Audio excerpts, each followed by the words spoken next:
Led through the mist by the milk light of moon, all that was lost.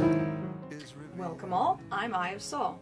I have only one rule here. If it's animated, I'll comment on it. Halloween, my favorite time of year. I always love how the fresh autumn air smells, how the cool, crisp breeze wends its way through the brittle, chilled trunks of the deadened trees that have shed all their dried husks of leaves, and how the days that rain are warm and cozy, and the days that shine are few and far between.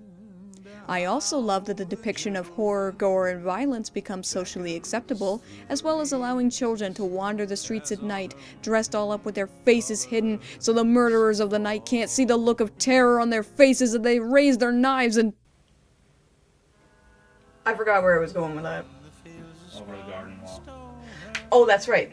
Yes, when that time comes around, I just love to watch some cartoons that perfectly fit the atmosphere of spooky Halloween times.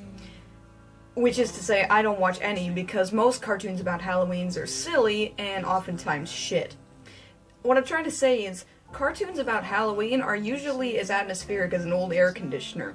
That is, until a little animated miniseries came along, known simply as Over the Garden Wall. Over the Garden Wall was conceived in 2004 and is based off of the short created by Patrick McHale known as Tome of the Unknown, which was created in 2013. Finding the short Tome of the Unknown, it's basically impossible to find it in its entirety, so I'm just going to have to imagine what it's all about. But its art style and presentation are extremely similar to Over the Garden Wall, and was its archetype. Mr. McHale has worked on other shows like The Marvelous Misadventures of Flapjack and Adventure Time, but this is the first show he served as executive producer, and it was the first miniseries the Cartoon Network produced, and it aired in November 2004, consisting of 10 11-minute episodes. Given the short running time of the series, you think that it wouldn't have time to be good, right? Well, how wrong you are. To be honest, I wasn't really expecting much when I first watched it. Maybe my standards are too high or something like that, but when I took a look at the character styles, I was like, it's probably not going to be that good. Maybe a bit amusing. It's about Halloween after all. It can't be that good. It can't be that great. But take one look at this scenery and tell me you don't just want to go slap on a plastic mask and demand candy from strangers. I mean, I am not joking when I said that it took me literally 1 second to fall in love with this show, and that is not in any way a joke. So how can that be possible? How can I fall in love with a show after 1 second? Let's take a look. Leave if you wish, but remember, the beast haunts these woods, ever singing his mournful melody in the search of lost souls such as yourselves. The plot of Over the Garden Wall is sort of like an amalgamation of various different fairy tales from various different cultures. Basically, two half-brothers named Wirt and Greg become lost in a place called the Unknown and have to find their way back home, while avoiding a beast who lurks in the shadows and preys upon those who give up hope while they wander. Pretty dark for a kids series, right?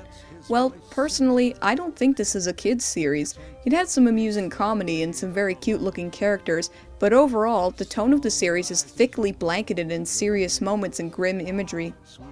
Wirt and Greg meet up with a bluebird named Beatrice, and also interact with a bunch of side characters ranging from amusing and charming to creepy as shit.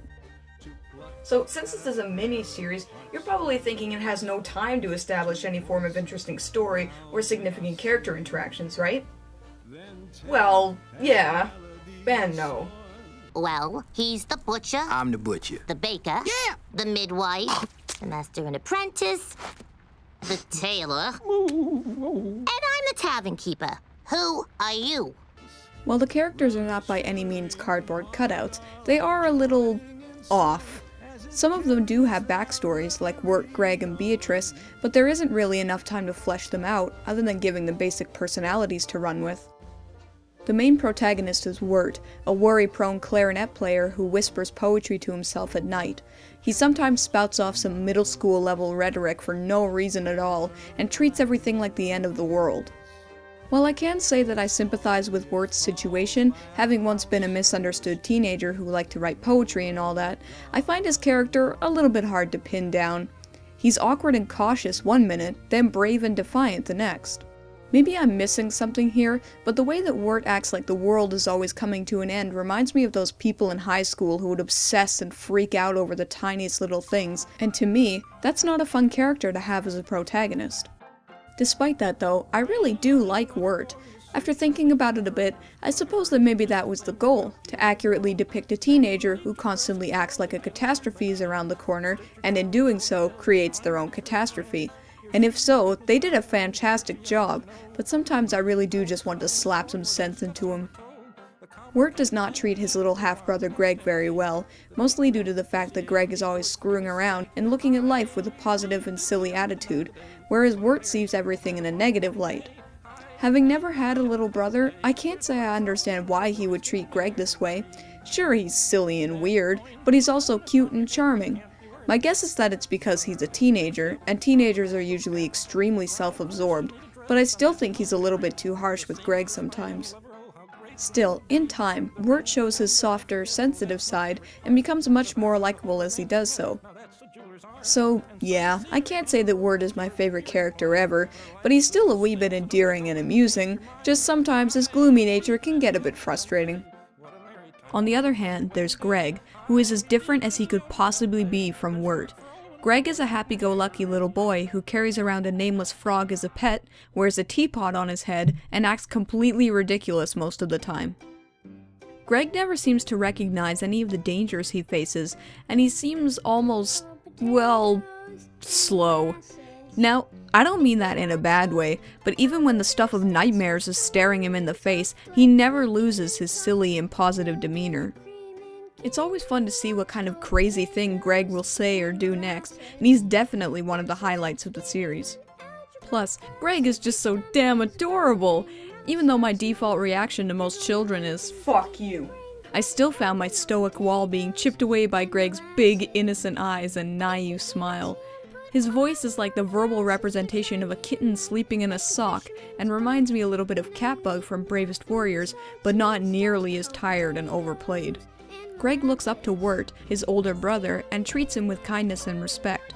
He tries to spur Wirt into doing things that would benefit him, like staying positive and joining a marching band so that he can be closer to his crush, Sarah, but of course, Wirt seems so hell-bent on setting up his own doomsday that he very rarely acknowledges Greg's attempts to help him.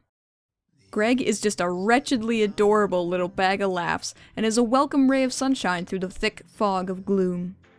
After the brothers, you have Beatrice, a young girl who is cursed to become a bluebird along with her whole family, after throwing a rock at a bluebird. Beatrice leads Wirt and Greg to Adelaide of the pasture, under the guise of trying to send them home, but she has her own agenda as well. Beatrice is a bitch. Well, for the most part. She starts out very rude and treats Wirt and Greg like idiots. She insults them and considers her time spent with the two a complete waste. Over time though, she softens up a bit and helps the brothers try to escape the unknown. I find Beatrice extremely irritating. She's sort of like those annoying female characters in badly dubbed anime that are always screaming at the male characters and constantly acting smarter and superior to them, similar to Tiff in Kirby Right Back Atcha and Meryl in Trigun. Beatrice's backstory about being cursed is not nearly good enough reasoning to act like such a prick to everybody. I know that she's supposed to be desperate and everything, but I don't see it being desperation. I just see it being crotchety and annoying. And unfortunately for her, that means she's definitely the worst character in this series.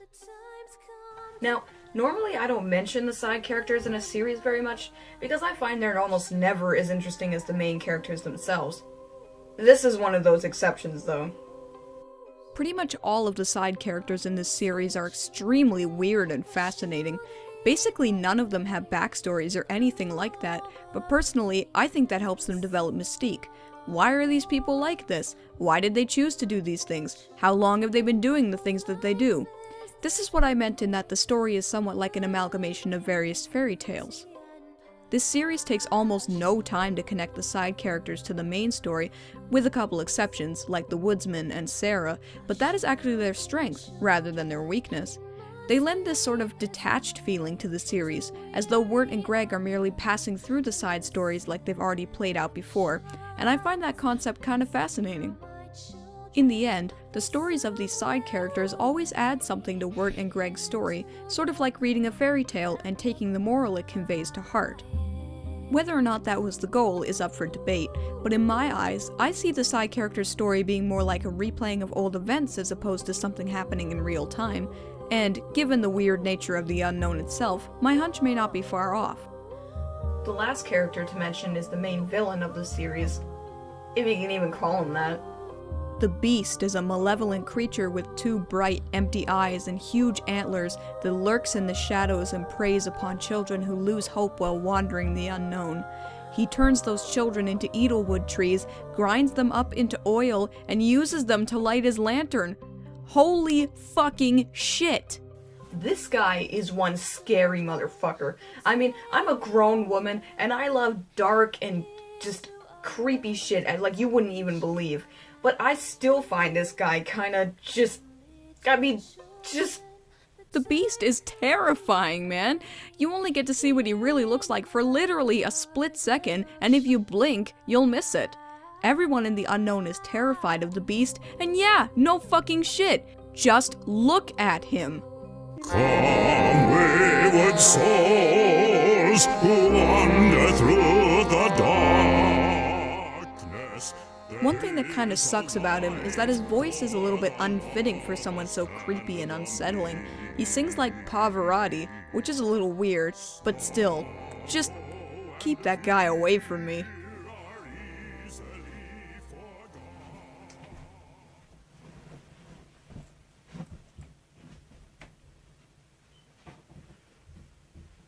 He's gone. Okay, well, now that we're done talking about the Beast, let's talk about the many good things contained in this short series. And the bad things, too. Yes, the more money I make, the bigger my mansion gets, the more lost I feel. Why, this house is so big, I sometimes don't even know where or who I am. Now, like I said before, it took me literally 1 second to fall in love with this series. How is that even possible? That has to be some kind of world record or something. I mean, how can you fall in love with a series with 24 frames passing by? Well, taking one look at this thing, it's no damn surprise. I mean, just look at it. Just fucking look at it. I knew right from the start that this was gonna be something special. The atmosphere in this series is perfect. That is not hyperbole in any way. It is literally, absolutely, undeniably perfect. Every single frame of this series just bleeds ambience, and is probably some of the best environment creating I have ever seen in an animated work.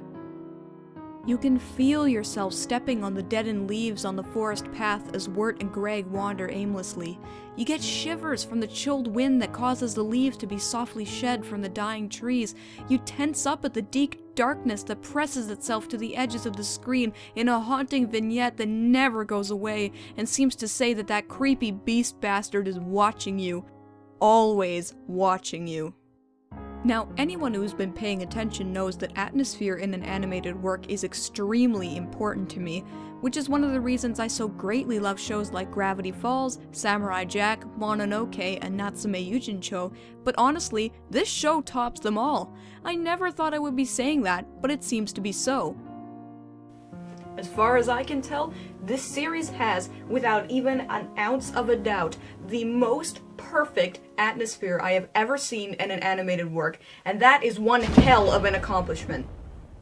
The music in this series is also fantastic, and lends itself very well to the grim, fairy tale sort of style it exhibits.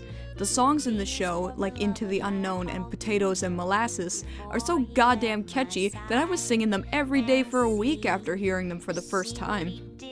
Another thing that is so awesome about this series is just that it is extremely dark and grim. As I said before, I am a huge fan of anything that has a dark and depressing motif, but when watching this series for the first time, I was disarmed by the cutesy character designs, only to be completely shocked by how intense and scary some of the imagery was. The series balances out humor and seriousness very well, and feels to me like a good depiction of something like a Grimm's fairy tale, and that is exactly how I see this series, as a grim fairy tale. Now, unfortunately, despite all that good stuff, there are some flaws in this series that I do need to talk about. Hey. Are you wearing lipstick? The biggest flaw I noticed in this show is the lack of explanation for basically everything. Having a mystery for a plot is fine, and it invites debates and speculations, which is a good thing to have and allows to create some interesting theories, but even the most basic things about the series are not explained very well. What is the unknown? How do you get there? Is it a fantasy world, or is it some kind of afterlife, like purgatory? Why are the people there so weird? Why do some of the animals talk but some don't? What's the deal with the singing frog? Don't expect any real answers to any of these questions. That's not to say this issue destroys the series as a whole or anything, I just feel like the payoff at the end of everything is a bit unsatisfying, I suppose. Of course, this issue could have arisen due to the fact that the series is so short, but personally, I don't feel that excuses it from needing to answer the questions it presents. Now, yes, just like any obsessed fan, I have come up with my own answers and theories to these questions, but I feel like I shouldn't have to. I believe a show should present questions and answers in equal amount, rather than just dump a truckload of questions on your plate for dinner and then only give you a bite-sized chocolate bar of answers for dessert. Also, yes, I know I already mentioned it, but man, I just can't stand Beatrice. To me, she's the character equivalent of rectal trauma. I don't even really see why she's needed in the first place. The story, as it is, could have progressed just fine without her. I don't like how she sounds, how she acts, her backstory, or really anything about her at all. Oh well, can't love them all, I suppose. Okay, well, that's enough bitching, I suppose. Let's move on to my least favorite and favorite episode from this beautifully crafted series.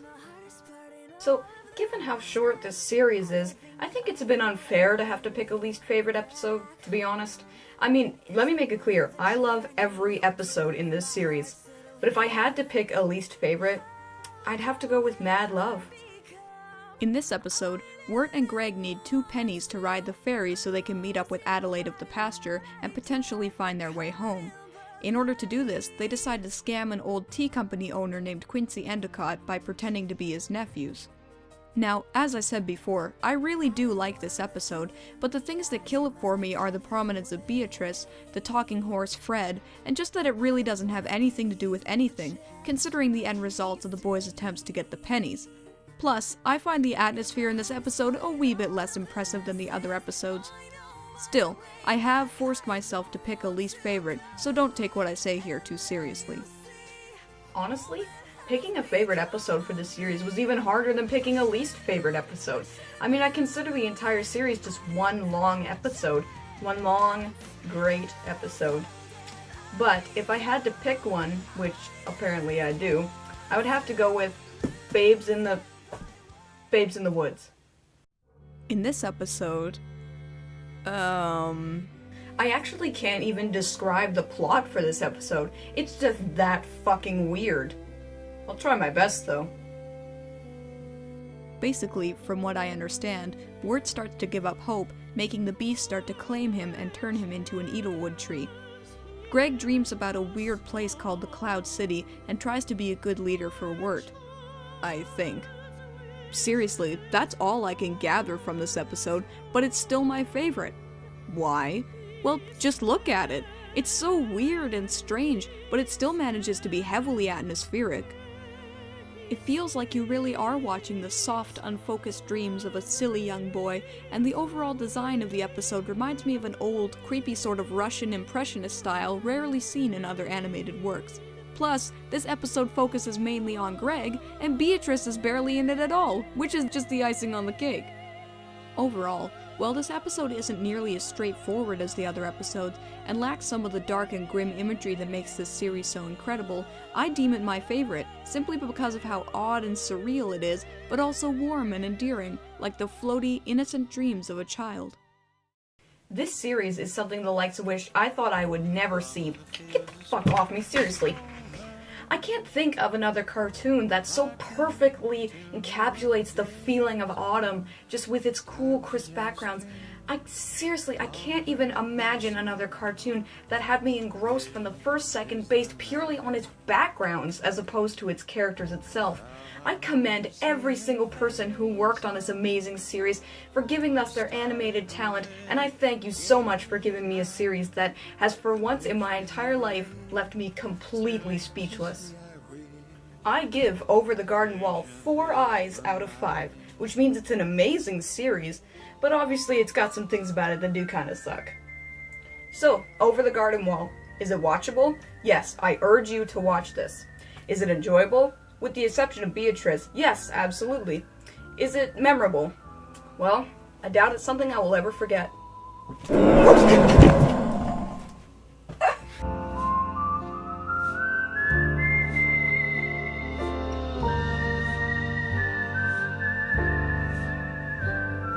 I know she's never late, still anxiously I read. Patient is the night.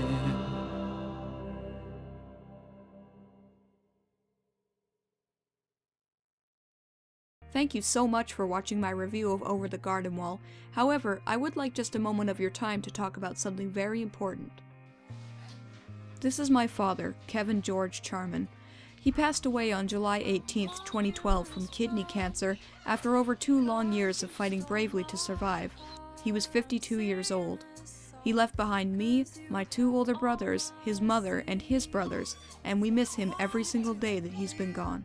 My oldest brother has started up a fundraising campaign in his name known as The Long Ride for Dad.